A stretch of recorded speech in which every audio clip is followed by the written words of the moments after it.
저희가 불렀던 찬양은 임재입니다. 임재 찬양입니다. 우리 출애굽기 25장 8절을 한번 찾아보도록 하겠습니다. 출애굽기 25장 8절입니다.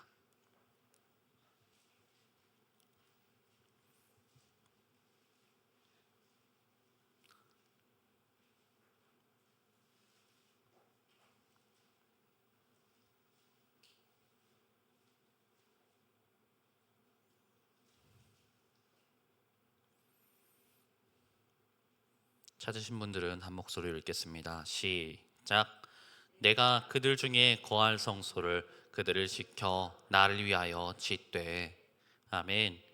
하나님께서 모세에게 성소를 지으라고 명령하셨습니다. 그렇게 지어진 성막은 이스라엘 백성이 광야 40년을 지나는 동안 하나님께 나아가 예배를 하던 장소였습니다. 그런데 이 성막이 히브리어 이름을 살펴보면 아주 흥미로운 사실을 알 수 있게 됩니다. 히브리어로 오헬 모에드라고 불리며 직역하면 만남의 장막이라는 뜻입니다. 그래서 성막을 영어로 하면 뭔지 아십니까? 예, 한 명 대답해 보시죠. 예, 맞습니다. 텐트 오브 미팅이라고 합니다. 그래서 우리 한글 성경에서는 이 의미를 잘 살려서 텐트 오브 미팅이잖아요. 그래서 만남의 텐트다. 그래서 이 이름을 잘 살려갖고 모일 회자를 써서 회막이라고 표현을 하는 겁니다. 그래서 성막은 만남을 위해 지어진 장소입니다. 다시 말해서 성막은 단순히 제사를 위해서 그리고 혹은 종교적 의식을 치르는 그런 장소가 아니었습니다. 성막은 만남을 위한 장소, 즉 하나님과 우리의 거룩한 만남이 있는 장소인 줄 믿습니다. 아멘. 성막은 하나님과 사람이 만나기로 약속된 자리였습니다. 바로 여기서 우리는 예배에 대한 가장 본질적인 의미 하나를 발견하게 됩니다. 예배는요, 만남이라는 겁니다. 만남. 첫째, 예배는 만남입니다. 성막이 실제로 어떻게 쓰였는지 알 수 있습니다. 출애굽기 33장 7절을 한번 찾아보겠습니다. 출애굽기 33장 7절.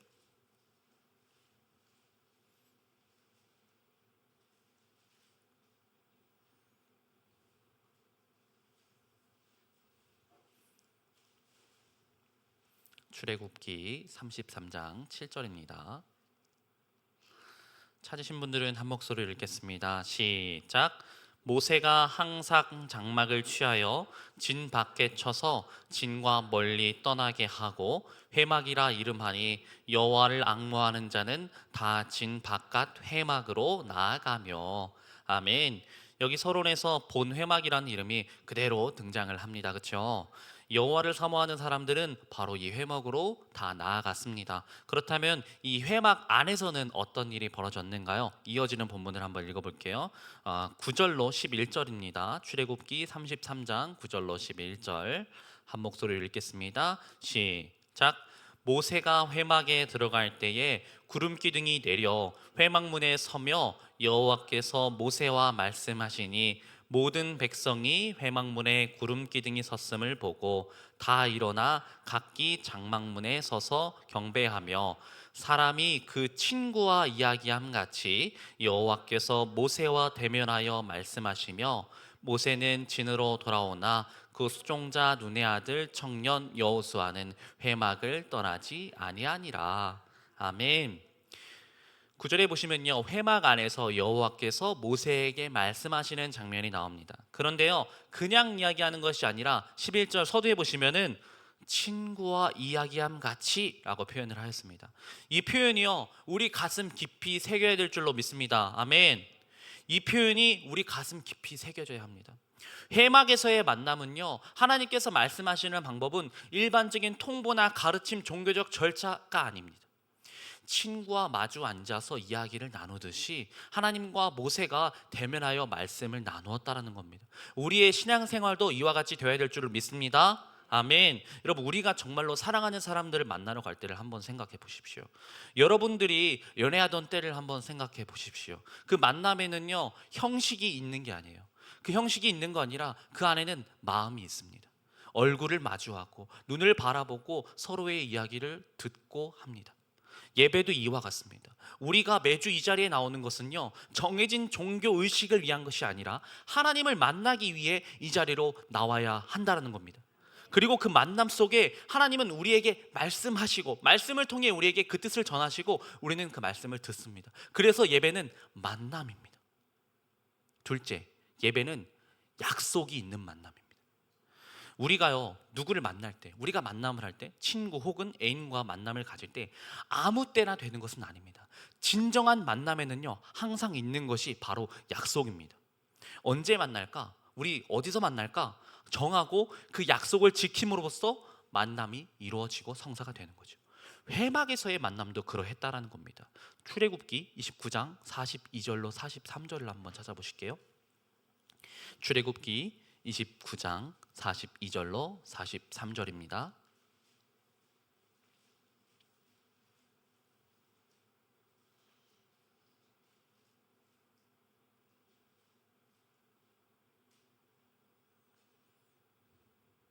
함께 읽겠습니다. 시작. 이는 너희가 대대로 여호와 앞 회막문에서 늘 드린 번제라. 내가 거기서 너희와 만나고 네게 말하리라. 내가 거기서 이스라엘 자손을 만나리니 내 영광을 인하여 회막이 거룩하게 될지라. 아멘. 여기 보시면 42절에 대대로 늘 이라는 그 구간의 말씀을 한번 주목해 보십시오.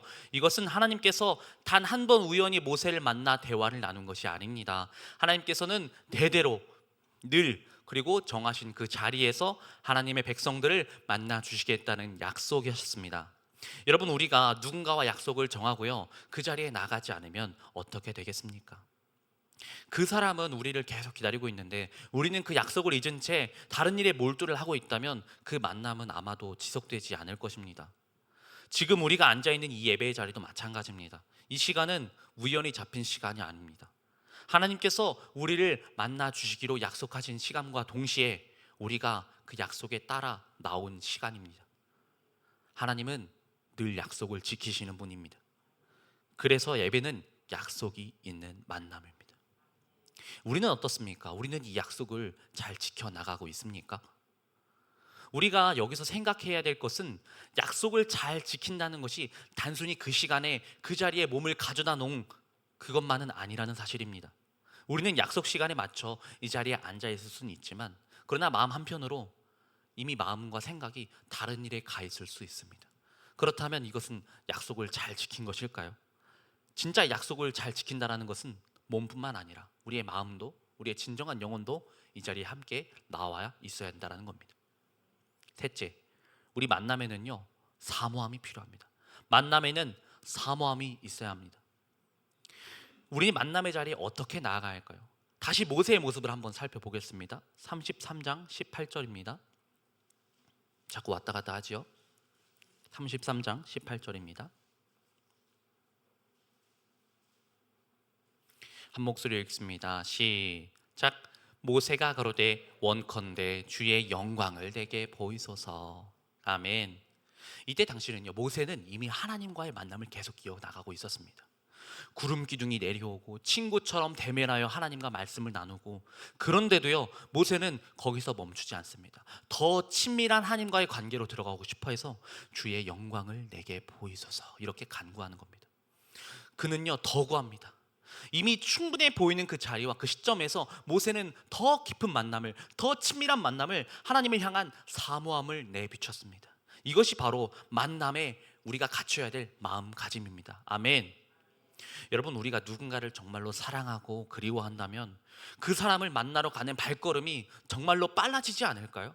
발걸음이 빨라지고 설레고 기쁘고 빨리 그 얼굴을 보고 싶어 할 뿐만 아니라 의무감으로 가는 만남과 사모함으로 가는 만남은 같은 자리에 가더라도 전혀 다른 만남이 되는 것입니다. 그런데 우리의 모습은 어떻습니까? 우리는 이 자리에 가야 하니까 옵니다. 습관처럼, 일정처럼 옵니다. 모세처럼 주님 우리에게 영광을 보이소서 갈망하며 나오기보다 그저 자리를 지키러 나올 때가 더 많은 것 같습니다. 예배의 자리에서 우리가 필요한 마음은 의무가 아니라 정말로 사랑함, 사모함입니다. 아멘. 오늘 이 자리에서 하나님을 만나고 싶다, 하나님의 음성을 듣고 싶다, 그분의 음성을 듣고 싶다, 그분의 임재를 몸소 체험하고 싶다라고 하는 그 갈망을 품고 이 자리에 나올 때 우리는 진짜 진정한 만남을 경험하게 됩니다. 아멘. 그래서 예배는 사모함으로 나아가는 만남입니다. 넷째, 예배는 임재와 동행의 자리입니다. 사모함으로 나아간 그 자리에서 모세는 무엇을 만났을까요? 이어지는 본문을 한번 보시겠습니다. 14절로 15절을 읽겠습니다. 시작. 여호와께서 가라사대 내가 친히 가리라, 내가 너로 편케하리라. 모세가 여호와께 고하되 주께서 친히 가지 아니하시려거든 우리를 이곳에서 올려보내지 마옵소서. 아멘. 먼저 주목할 것은요, 내가 친히 가리라는 하나님의 약속입니다. 이는 단순히요, 하나님께서 너와 함께 있겠다, 그 이상의 의미입니다. 하나님은 그 임재 자체가, 하나님의 임재 자체가, 하나님이 우리에게 오심이 그들과 함께, 우리와 함께 동행하겠다는 약속이었습니다. 성막이 광야 한가운데 머물렀던 것은요, 하나님께서 그 백성이 머무는 곳마다 함께 거하셨기 때문입니다. 그런데 모세의 반응은 더 인상적입니다. 모세는 말씀을 보세요. 주께서 친히 가지 아니하시려거든 우리를 이곳에서 올려보내지 마옵소서라고 응답합니다. 여러분도 아시다시피 이 기도를 하는 시점은요, 광야 생활을 하는 시점입니다. 그 많은 사람들을 데리고 광야 생활을 하고 있는 거예요. 물도 없고 음식도 없고, 정말로 사람들의 의식주가 하나님이 도와주시지 아니하면 한 발짝도 나아갈 수 없는 그런 광야 가운데 있지만, 모세는 그 가운데에서도 하나님을 100% 전적으로 신뢰하고 의지하고 있었다는 겁니다. 다른 것은 다 필요 없다, 오직 하나님만 있으면 된다, 오로지 하나님 한 분이면 족하다라는 그것이, 그 마음이 모세 안에 가득했던 것입니다. 좋은 땅도 평안한 길도 하나님의 임재가 없다면 아무 의미가 없다라는 걸 모세는 그때부터 알고 있었습니다. 이것이 바로 회막이 우리에게 보여주는 진리입니다. 회막은 그 자리에 하나님이 계시는 곳, 그 임재의 자리였습니다. 그러나 동시에 그 임재는요, 그곳에 머물러 있지 않습니다. 구름이 움직이면, 하나님의 임재가 움직이면 백성도 함께 걸어 움직여 나갔고, 회막이 옮겨지면 하나님의 임재도 함께 옮겨졌습니다. 회막은 곧 동행입니다. 동행의 자리였습니다. 예배도 마찬가지입니다. 우리가 이 자리에서 만나는 하나님은 이 시간이 끝나면 예배당에 그냥 홀로 남아 계시는 분이 아닙니다. 우리가 이 문을 나서서 집으로, 일터로, 삶의 자리로 돌아갈 때에 그 임재는, 주님은 우리와 함께 하실 줄로 믿습니다. 아멘. 그 임재는 우리와 함께 움직이십니다. 모세가 주께서 가지 않으시면 우리도 가지 않겠습니다 라고 했던 그 간절함이 오늘 우리에게도 있어야 합니다. 아멘. 그래서 예배는 임재와 동행의 자리입니다. 그리고 이 임재를 모시고 삶의 자리로 돌아간 사람은요, 결코 그대로 머물러 있을 수 없습니다. 그 사람의 삶의 행태는 그대로 머물러 있을 수 없습니다. 다섯째, 예배는 변화가 있는 만남입니다. 진짜 만남을 가진 사람은, 진짜 주님을 만난 사람은 그대로 머물러 있을 수 없습니다. 모세에게 실제로 어떤 일이 일어난지 한번 보겠습니다. 34장 29절로 30절입니다. 34장 29절로 30절. 29절로 30절 함께 읽도록 하겠습니다. 시작. 모세가 그 증거의 두 판을 자기 손에 들고 시내산에서 내려오니, 그 산에서 내려올 때에 모세는 자기가 여호와와 말씀하였음을 인하여 얼굴 꺼풀에 광채가 나나 깨닫지 못하였더라. 아론과 온 이스라엘 자손이 모세를 볼 때에 모세의 얼굴 꺼풀에 광채남을 보고 그에게 가까하기를 두려워하더니. 아멘. 주목해 보십시오. 모세는 산에서 내려올 때 자기 얼굴이 빛나고 있다는 것을 알지 못했습니다. 본인은 몰랐지만 그를 바라보는 모든 사람들은 분명히 보았습니다. 분명히 알았습니다. 그의 얼굴에는 광채가 났다는 사실을요. 하나님과의 만남이 그의 얼굴빛까지 바꾸어 놓은 것입니다. 아멘. 이것이 진짜 만남의 흔적입니다. 이것이 주님의 임재를 경험한 사람의 증거입니다. 진짜 만남은 흔적과 증거를 남깁니다. 우리가 정말 누군가를 만나고 돌아와서 좋은 만남을 했다면 그 만남의 여운이 우리의 표정에, 말투에, 발걸음에 다 남아 있습니다. 좋은 소식을 들은 사람의 얼굴과 그렇지 않은 사람의 얼굴은 분명히 다릅니다. 그렇다면 우리는 어떻습니까? 우리는 매주 이 자리에서 하나님과 약속을 하고 이 자리에 나와서 만남을 하고 돌아갑니다. 그런데 우리의 얼굴은, 우리의 삶은 모세처럼 한 발자국 한 발자국 변화되고 있습니까? 아니면 들어올 때와 똑같은 얼굴로 똑같은 모습으로 그대로 나아가고 세상에 나가고 있지는 않습니까? 회막에서의 만남이 모세를 변화시켰던 것처럼 오늘 우리의 예배도 우리를 변화시켜야 합니다. 아멘. 그렇지 않다면 우리는 만남의 자리에 나오긴 했지만 정작 만나지는 못한 것입니다. 그래서 예배는요, 진정한 예배는 변화가 있는 만남입니다. 그런데 그 변화는 정말 우리 모두에게 일어나고 있습니까? 마지막입니다. 예배는 사랑이 필요한 자리, 그리고 사랑이 있어야 하는 자리입니다. 우리 표정을 한번 돌아보십시오. 모세의 얼굴에는 광채가 있었습니다. 그런데 우리 얼굴에는 무엇이 있습니까? 솔직히 말씀을 드리면 우리의 표정은 그리 밝지 못합니다. 한번 웃어볼까요? 여러분들 표정이 상당히 심각하신데 한번 이렇게 미소라도, 가식적으로라도 한번 미소를 한번 지어보시면 감사하겠습니다. 굳어진 얼굴, 지친 얼굴로 이 자리에 앉아있을 때가 정말로 많습니다. 제가 몸소 느끼는 건데, 주일 낮 시간 찬양을 이제 드리려고 여러분들 얼굴을 참 보면은 여러분들의 굳은 얼굴을 보면서 많은 생각을 합니다. 저로서도 여러분들과 똑같은 삶을 살아왔지만 한 주간 얼마나 고된 삶을 살아왔는지, 그리고 얼마나 큰 근심을 그리고 걱정을 가지고 이 자리에 나와왔는지 저는 여러분들을 100% 이해하지는 못합니다. 그렇지만 다 알 수는 없지만 그 일부 저도 동참을 하고 있고 그 일부는 이해가 가능합니다. 우리는 한 주간 세상에서 살아나가면서 그 세상에서 느끼는 죄와 욕심과 시기와 분노와 상처와 좌절을 고스란히 묻혀온 채로 이 자리에 그냥 나왔기 때문입니다. 우리의 표정이 밝지 못한 것은 어찌 보면 너무나도 당연한 결과입니다. 그러나 문제는 그 얼굴로 왔다가도 그 얼굴로 가면 안 된다는 사실입니다. 여기서 끝나면 안 된다는 사실입니다. 만일 우리가 이 자리에서 하나님과의 진짜 만남을 갖지 못한 채 그냥 자리만 채우다가 그냥 돌아간다면 우리는 다시 똑같은 죄의 누계에 짓눌린 채 다음 한 주를 연명하는 수밖에 없습니다. 회막에 들어갔다가 나온 옷의 얼굴은 분명 광채가 나고 변했는데 우리의 얼굴은 변하지 않은 채 그대로 세상으로 돌아가는 것입니다. 그래서 예배는 사랑이 필요한 자리입니다. 우리의 어두운 표정을 바꿀 수 있는 것은 어떠한 하나님의 무거운 율법이나 의무감이 아니라 우리를 바꿀 수 있는 것은 오직 하나님의 은총과 사랑입니다. 아멘. 우리가 이 자리에서 받아야 할 것은 다른 무엇이 아니라 우리를 정죄하지 않으시고 다시 안아주시는 하나님의 사랑인 줄로 믿습니다. 아멘. 그리고 동시에 예배는 사랑이 있어야 되는 자리라고 말씀드렸습니다. 우리가 하나님께 받은 사랑이 있다면 그 사랑은 반드시 다시 흘러가야 합니다.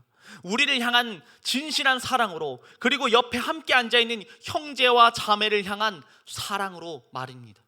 우리의 사랑은 언제나 그분의 사랑에 대한 응답으로 표출되어야 할 줄로 믿습니다. 아멘. 오늘 이 자리에 어떤 표정으로 앉아 계셨었습니까? 세상에서 찌든 그 무거운 얼굴 그대로 돌아가지 마시고 진짜 만남이 있는 예배, 사랑을 받고 사랑을 흘려보낼 줄 아는 예배가 되어서 모세처럼 빛나는 얼굴로 이 세상을 빛내기 원합니다. 아멘. 우리 함께 기도하겠습니다. 사랑과 은혜가 가득 넘치는 하나님 아버지, 우리가 정말로 힘든 하루하루를 살아가며 굳은 얼굴로 이 자리에 모였지만 주님이 사랑하는 백성들을, 정말로 사랑하는 자녀들의 마음을 한 명 한 명 어루만져 주실 것을 믿습니다. 주님이 만나 주실 것이라는 약속을 지니고 사모함으로 이 자리에 앉아 말씀을 들었던 영혼들입니다. 주님, 이 영혼들을 책임져 주시옵소서. 이제 주님이 그 영혼들의 마음을 만지시고 함께 하여 주시옵소서. 이제 우리 사랑하는 영혼들 세상의 자리로 나가야 합니다. 이 세상의 바람은 점차 거세져서 문화라는 이름으로, 유행이라는 이름으로 어마무시한 광풍을 불며 우리의 마음은 그 바람에 따라 휘날리고 있음을 고백합니다. 주님, 이 시간 우리와 함께 하여 주시어 주님이 계신 그곳에 우리도 함께 거하게 도와주시옵소서. 이 모든 말씀을 이루실 것을 믿사오며 사랑이신 예수님 이름으로 기도를 드립니다. 아멘. 다 같이 주여 삼창하고 기도하겠습니다. 시작.